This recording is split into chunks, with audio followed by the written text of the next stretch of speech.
Oozing confidence has to be exhausting. Any words of wisdom from the dean of destroying douchebaggery on meddling up on those days you just feel like shit? Thanks again for every awesome thing y'all do.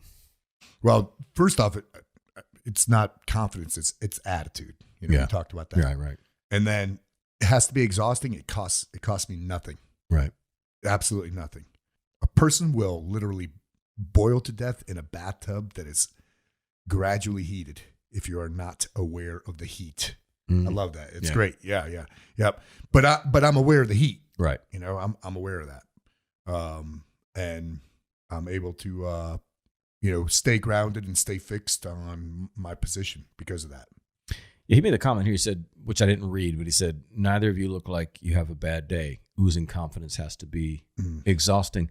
Yeah, like I said, it is attitude. I don't consciously see anything as an issue of, I mean, we are confident, but we don't think about it that way. It's just, okay, yeah, well, that's, you're sure that you have the ability to solve problems. You're sure you have the ability to do whatever.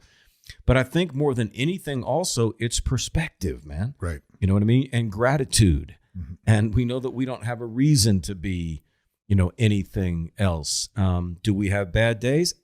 Who doesn't have bad days?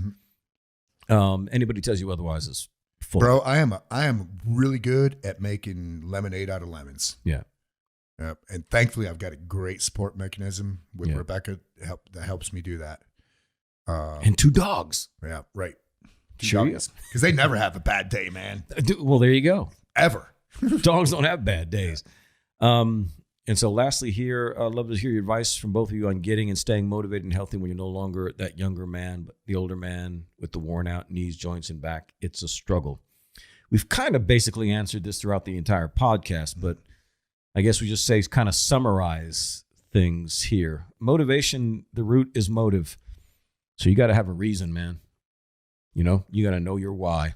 Yeah. How old would you be if you didn't know when you were born? Exactly. Clint Eastwood quote is, "Don't let the old man in." Yeah. I love that one. One of my quotes is, what I've lived, experienced, and loved is how old I am. Right on. Yeah, so, good. The numbers don't mean anything because we don't look our age. Right. Well, like when he's saying worn out knees, joints, back, it's a struggle. I get that struggle. There's days when I'm on, there's days when I'm off. Right. There's days when I know, dude, do I want to go to the gym? Nope. Right. But I got 5 people waiting for me to train them. I'm going to get there an hour early because that's how long it's going to take me to warm up. Right. About an hour. Right. And man, but after that hour, I'm feeling good. Right. Everything's warmed up and it's slow. It's a very slow and meticulous process. But I do it. Yeah, and regret is a sucky thing to live with, far worse than joint pain. Yep. So move those joints. Move those joints because at least you're gonna be able to sleep peacefully because you're just gonna be like, man, I did what I needed to do and fulfilled my purpose in life. Well, there were more.